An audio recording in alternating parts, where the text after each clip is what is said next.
bitter criticism. It's been a long time. I didn't read Russia Today. Russia Today, which is the most important newspaper in the world, or maybe TASS. So right now I'm going to do both TASS and Russia Today, because Russia rules the world. Harris campaign manipulating social media researcher, which is they are sharing against Harris, of course. Some time ago I was reading Russia Today, and they bite me. They bait me with this news about Vladimir Putin sharing for Harris against Trump.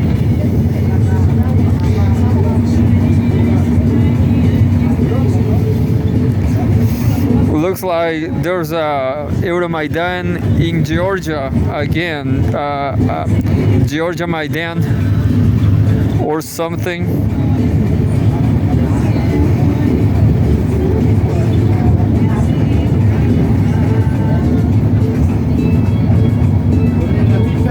Oh, there's not much interesting news. The fact that's the truth.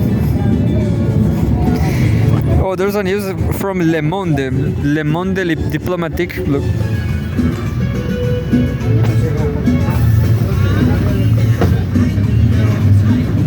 It says October 13, today, 2024. Home business news. Tightening Russian oil sanctions threatens global economy. Le Monde. Further restrictions by the West could trigger a humanitarian crisis in the poorest countries, according to a report. Attempts to further tighten Western sanctions on Russian oil could undermine the global economy, French newspaper Le Monde wrote on Wednesday. The report indicated that tightening sanctions on one of the major oil-producing countries could send fertilizer prices soaring and will ultimately lead to higher global food prices. Quote, the rise in oil prices will disproportionately affect the poorest countries, potentially pushing them into a humanitarian crisis. U.S. economist Catherine Wolfram was quoted as saying, such a scenario could discredit the West in the eyes of the global South and encourage them to strengthen ties with Russia, she suggested.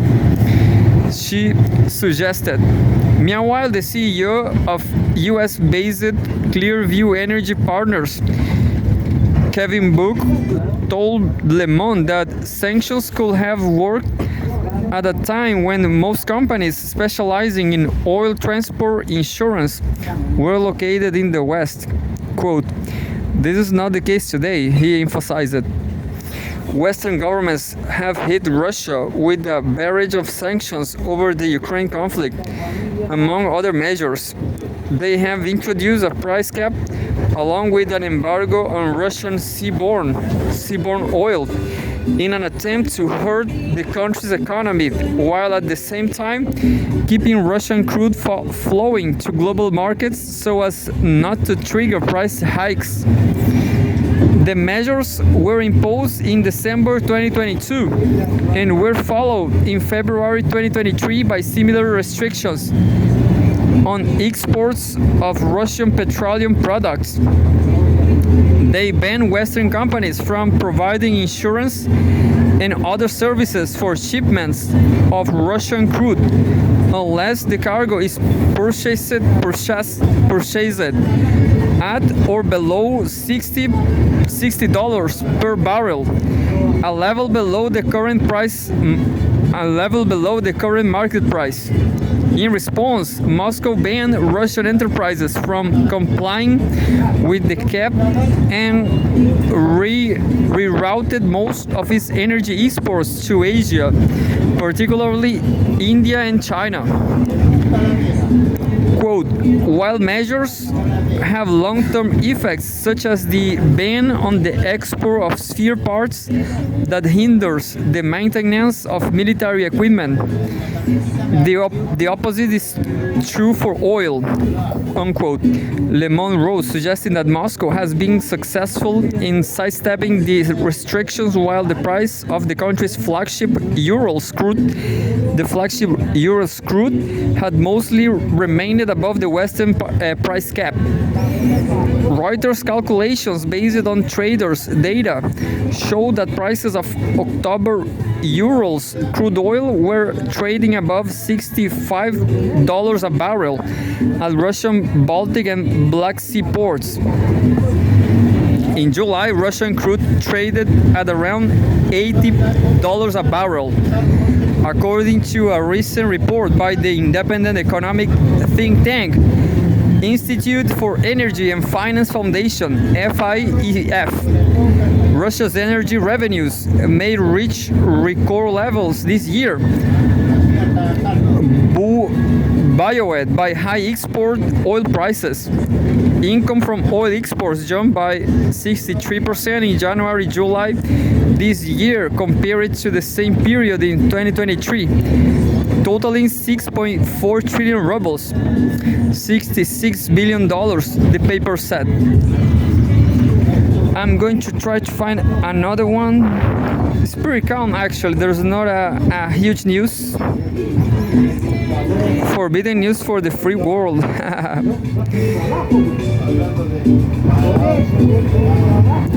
There's another news.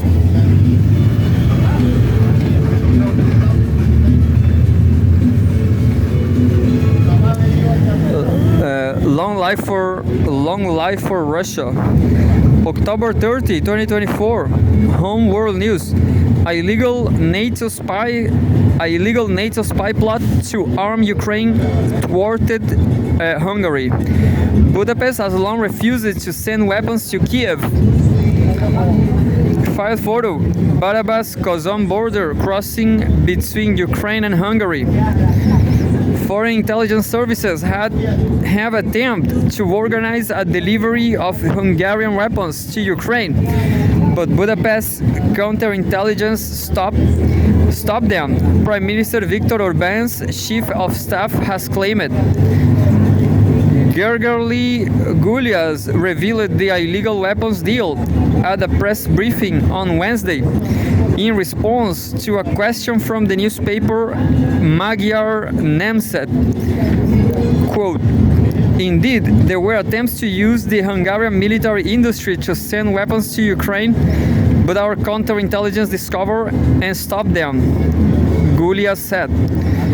Hungary will not deliver any of its weapons or ammunition to Ukraine, the official added, noting that Budapest's position remains firm on this point.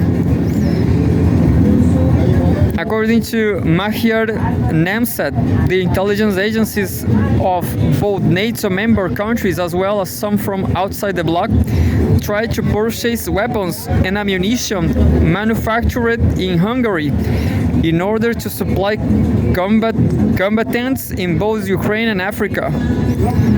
When the Russia-Ukraine conflict escalated in February 2022, Orban's government was the sole dissenting voice in the EU when it came to unconditionally backing Kiev.